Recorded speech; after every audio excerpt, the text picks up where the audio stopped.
ओम श्री गणाधिपतये नमः। अभिप्राप्तार्थ सिद्धार्थम पूजितः जसुरसुरै सर्वविघ्न विनाशाय श्री गणाधिपतये नमः। ओम श्री महागणाधिपतये नमः।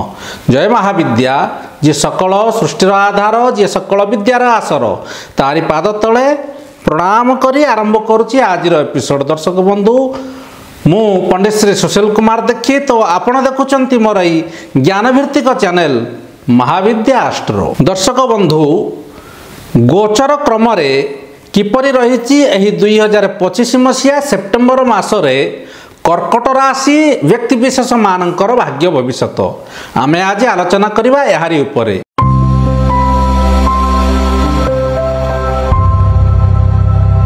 देखंतु मासरे ग्रह गोचर किछि महत्वपूर्ण भूमिका ग्रहण करुच्ची एही कर्कट राशि व्यक्तिविशेष मानक पई।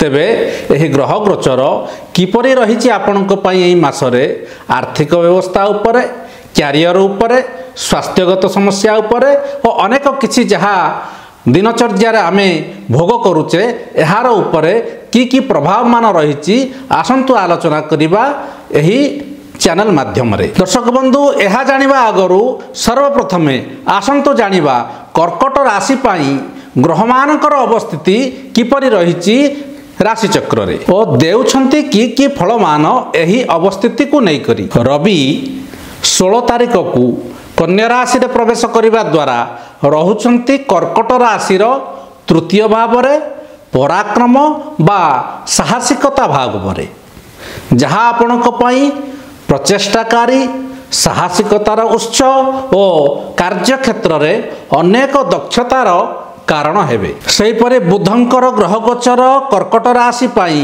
बुद्धि रे अनेक किछि शुद्धता और संचारता तथा नूतनत्व बा कर्म क्षेत्र में किछि नूतन प्रवृत्तिर कार्य आपणाइबार विद्या देवार देखा जाए। व्यावसायिक दृष्टिकोण बुधंकर ग्रह गोचर आपनक पई अति उत्तम रहिबार देखा जाए। मासरे किछि छोट बड़ यात्रा मध्य आपण व्यावसायिक पई हेउ किंबा कर्म क्षेत्र को नै हेउ करि पारंती। मंगलंकर ग्रह गोचर 13 सेप्टेम्बर परे आपणकर गृहस्थ सुख शांति बा जमीबाड़ी किंबा घर परिवार क्षेत्र को किछि मात्रा रे प्रभावित करुच्ची।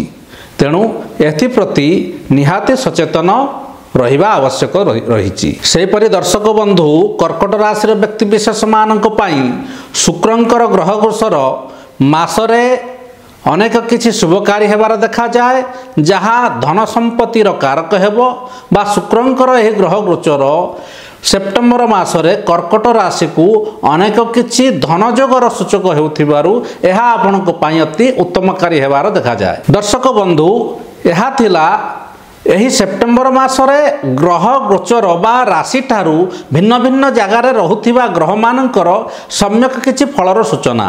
तेबे ए समूह फल को जदि आमे विचार करिबा प्रथमे आसंतु जानिबा किपरि रहिछि कर्कट राशिर क्यारियर बा व्यावसायिक स्थिति एही 2025 सेप्टेम्बर मासरे। एही मासरे कर्कट राशिर व्यक्ति विशेष माने काम धंदा को नहीं बहुत सक्रिय रहिबे। कम्युनिकेटिव चिंताधारा आपण को कार्य क्षेत्र में अनेक दक्षता बा पारदर्शिता देवार देखा जाए। तेणु कार्य क्षेत्रटी आपणक पई अति शुभकारी हेबार जणा जाए। कर्म क्षेत्र में अनेक किछि नूतन दायित्व आपण को दिया जाई पारे और ये दायित्व को ग्रहण करी आपण कर्म क्षेत्रटी को अति सुचारू रूपे परिचालना करिवार मध्य देखा जाए।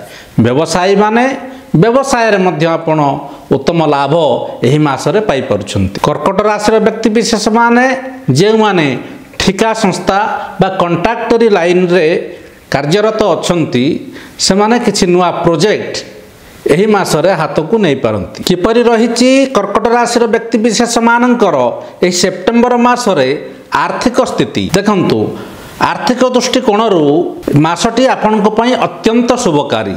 शुक्रंकर ग्रह गोचर आपण को एही मासरे अनेक किछि धन लाभर सूचना देउची बा बहुर्मुखी धन रोजगार क्षेत्र आपणक पई एही मासरे प्रशस्त हबो। तथापि ଏହି ଶୁକ୍ରଙ୍କର ଶୁଭ ସ୍ଥିତି ଆୟ ବହିର୍ମୁଖ ହୋଇଥିବାରୁ ପରିସ୍ଥିତିକୁ ଆପଣ ନିହାତି ସମ୍ଭାଳି ନେଇପାରିବେ। ତେଣୁ ମାସରେ ଧନଯୋଗର ସ୍ଥିତି ଭଲ ରହୁଥିବାରୁ ସଞ୍ଚୟ ମଧ୍ୟ ଏହି ମାସରେ ଆପଣ ନିହାତି କରିପାରନ୍ତି। କିପରି ରହିବ କର୍କଟ ରାଶିର ବ୍ୟକ୍ତିବିଶେଷମାନଙ୍କର ଏହି ସେପ୍ଟେମ୍ବର ମାସରେ ପ୍ରେମ ସମ୍ପର୍କ ବା ପାରିବାରିକ ସୁଖ ଶାନ୍ତିର ସ୍ଥିତି? ଦେଖନ୍ତୁ, ପ୍ରେମ ସମ୍ପର୍କ ପାରିବାରିକ ଶାନ୍ତିରେ ମାସରେ କିଛିଟା ଦ୍ୱନ୍ଦ୍ୱାତ୍ମକ ପରିସ୍ଥିତି ଦେଖାଯାଏ। ପରସ୍ପର ଭିତରେ ଭୁଲ ବୁଝାମଣା, କିଛି ନକାରାତ୍ମକ ଚିନ୍ତାଧାରା ପାରିବାରିକ ଅଶାନ୍ତିର କାରଣ ହୋଇପାରେ।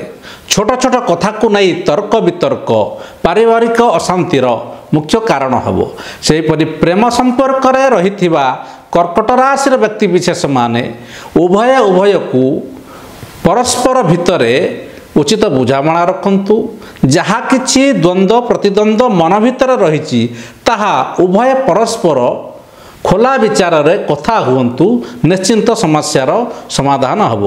ପାରିବାରିକ କ୍ଷେତ୍ରରେ ଛୋଟ ଛୋଟ କଥାକୁ ନେଇକରି କୌଣସି ତୁଙ୍ଗି ତୋଫାନ କରନ୍ତୁ ନାହିଁ, କାହିଁକି ନା ସମୟ ବର୍ତ୍ତମାନ ଆପଣଙ୍କର ଅନୁକୂଳରେ ନାହିଁ। କିପରି ରହିଛି ସ୍ୱାସ୍ଥ୍ୟଗତ ସମସ୍ୟା ବା ସ୍ୱାସ୍ଥ୍ୟଗତ ସ୍ଥିତି କର୍କଟ ରାଶିର ବ୍ୟକ୍ତିବିଶେଷମାନଙ୍କ ପାଇଁ ଏହି ସେପ୍ଟେମ୍ବର ମାସରେ, ତାହା ଯଦି ଜାଣିବା, ଏହି ମାସରେ ମଙ୍ଗଳଙ୍କର ଚତୁର୍ଥ ଅବସ୍ଥାନ ଆପଣଙ୍କ ସ୍ୱାସ୍ଥ୍ୟ କ୍ଷେତ୍ରରେ ଦେଇପାରେ ଅନେକ କିଛି ବିଡ଼ମ୍ବନା।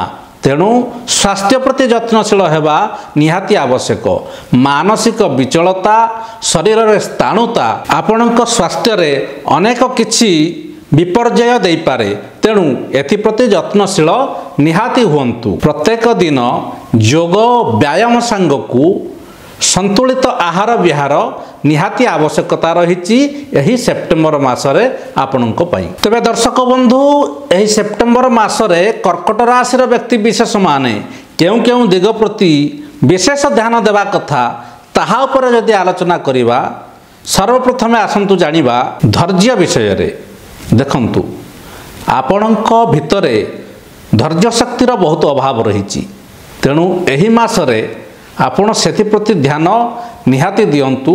ଯେକୌଣସି ପରିସ୍ଥିତି ହେଉ ପଛେ ଧୈର୍ଯ୍ୟର ସହ ଉଚିତ ବୁଝାମଣା ରଖି କାର୍ଯ୍ୟରତ ନିହାତି ହୁଅନ୍ତୁ। ସ୍ୱାସ୍ଥ୍ୟର ଯତ୍ନ ନିହାତି ନିଅନ୍ତୁ ଓ ମାନସିକ ଦୁଶ୍ଚିନ୍ତା ଠାରୁ ଦୂରେଇ ରୁହନ୍ତୁ। ନିଜର ବଜେଟକୁ ବିଚାର ବିମର୍ଶ ପୂର୍ବକ ଖର୍ଚ୍ଚର ବ୍ୟୟ ବରାଦ କରନ୍ତୁ, କାହିଁକି ନା ଆୟ ଯେପରି ଆପଣଙ୍କର ଏହି ମାସରେ ରହିଛି, ଖର୍ଚ୍ଚ ମଧ୍ୟ ସେହିପରି ରହିଛି। ସୋମବାର ଶିବ ଦର୍ଶନ କରନ୍ତୁ, ଶିବ ପଞ୍ଚାକ୍ଷରୀ ମନ୍ତ୍ର କରନ୍ତୁ ବା ଶିବ ତାଣ୍ଡବ ପାଠ କରନ୍ତୁ ବା ଶୁଣନ୍ତୁ।